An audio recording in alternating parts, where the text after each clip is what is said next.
자, 병이라는 것을 영어로 보면요, 두 가지 의미를 가지고 있습니다. 보통 질병하면 disease란 단어를 쓰죠. this와 is의 결합인데요. is, 편안함이 dis, 깨졌다라는 의미입니다. 또 disorder라는 뜻도 있습니다. order는 명령하다도 있는데 질서라는 명사도 있습니다. 질서가 깨졌다라는 뜻입니다. 병이라는 것은 마음의 편안함이 깨지고 또 몸의 신진대사의 질서가 깨졌을 때 온다라는 겁니다. 그러면 이 질서를 다시 회복해야 우리가 건강을 회복할 수 있겠죠. 그런데 약은 인체의 자연적인 그런 시스템들을 차단함으로써 약효를 내는 부분이 있기 때문에 일시적으로는 사용해도 되지만 장기적으로는 반드시 부작용이 올 수 있습니다. 또 무서운 것은 이 약과 저 약의 칵테일 효과입니다. 미국에서는 이런 사례가 있었어요. 어린이 폐렴에 걸린 환자들을 치료할 때 폐렴은 세균성 질환입니다. 그래서 항생제를 썼습니다. 이 에리스로마이신이라는 항생제를 쓰고 또 폐렴이니까 염증이 생기죠. 그럼 열이 나게 되죠. 열이 발생하니까 해열제를 썼습니다. 아스타아미노펜이라는 성분의 해열제를 썼는데 이 에리스로마이신과 아스타아미노펜이 만나서 어떤 일이 발생했냐면 어린이들의 간 세포가 괴사하기 시작했습니다. 너무나 이게 왜 그런지를 몰라서 급하게 간 괴사가 일어나면 생명에 위험이 생기잖아요. 그래서 이제 간 이식을 통해서라도 아이를 이제 회복시키려고 했는데 처음에는 왜 폐렴에 걸린 아이가 간 괴사가 오는지 의사들도 몰랐던 거예요.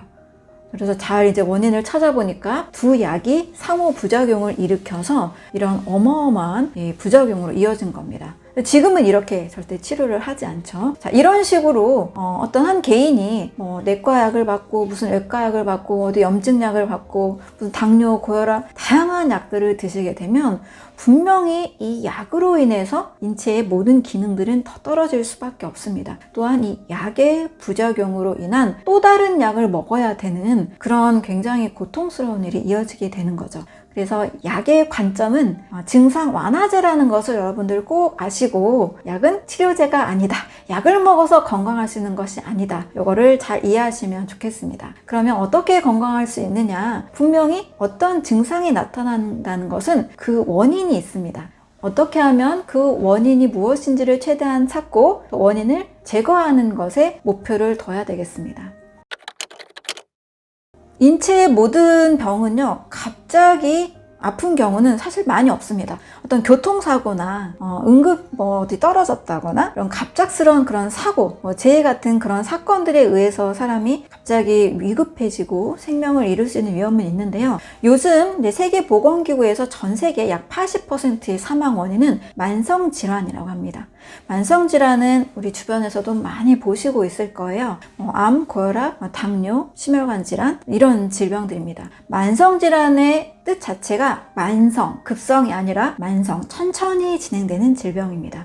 암 같은 경우도 10억 개의 세포가 모여서 중량 1cm를 만들어냈을 때 이제 암이라고 일기 진단을 하게 되는데요. 이렇게 10억 개의 세포가 모이기 전까지는 인체에서 아주 오랫동안 차곡차곡 문제가 생기고 그 문제들이 쌓여서 암이 진행이 되는 겁니다. 그러면 그 시작점에는 어떤 증상을 낼까요? 인체는 항상 신호를 보내줍니다. 만약에 여러분들이 지금 막 소화가 안 된다 또는 잘 체한다, 늘 두통이 있다, 아침에 일어났을 때 막 어깨가 무겁고 피곤이 늘 쌓여있다, 만성피로에 시달리고 있다, 이런 것들이 모두 신호입니다. 또 요즘 막 뱃살이 찌고 있다, 왠지 지방간일 것 같은 느낌이 든다, 이런 모든 것들이 반건강 상태가 바로 우리가 건강을 관리하라는 그런 신호입니다. 이 신호를 무시하고 그대로 생활 습관을 바꾸지 않았을 때 큰 질병까지 가게 되는 겁니다.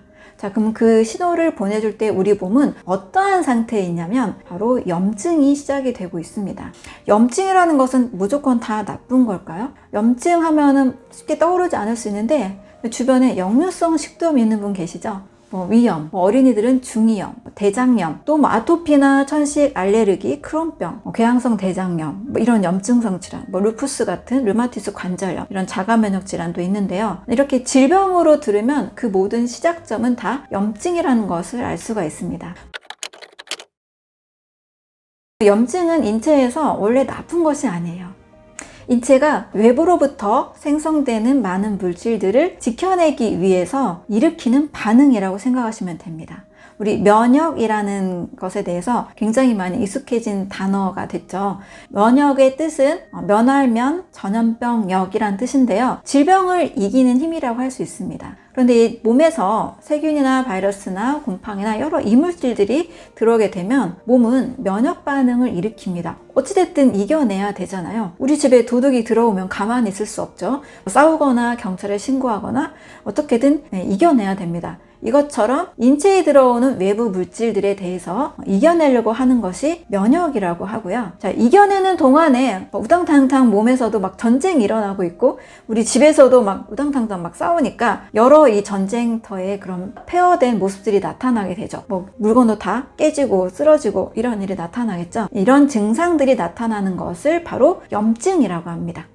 전쟁을 면역이라고 하고 전쟁터의 모습을 염증이라고 이해하시면 됩니다. 염증이라는 것은 불꽃염의 증세증을 써서 불꽃이 일어나는 증세다. 이게 한마디로 빨갛게 부어오르는 그 특징을 염증이라는 단어에 담았는데요. 염증은 5가지 증상을 나타냅니다. 염증의 5가지는 먼저 통증이 있어요. 통통. 또 열이 납니다. 발열. 염증이 있으면 열이 나니까 해열제도 먹죠. 그 다음에 발적. 빨갛게 부어오르고 그 다음에 부종. 붓는 증상이 생기고 또 기능장애. 그 부분에 기능에 이제 문제가 생기게 됩니다. 이와 같이 전쟁터의 모습이 폐허가 되는 것처럼 인체는 필요 없는 물질들을 계속 내보내는 과정 중에서 이런 전쟁터의 모습을 겪게 된다는 거예요.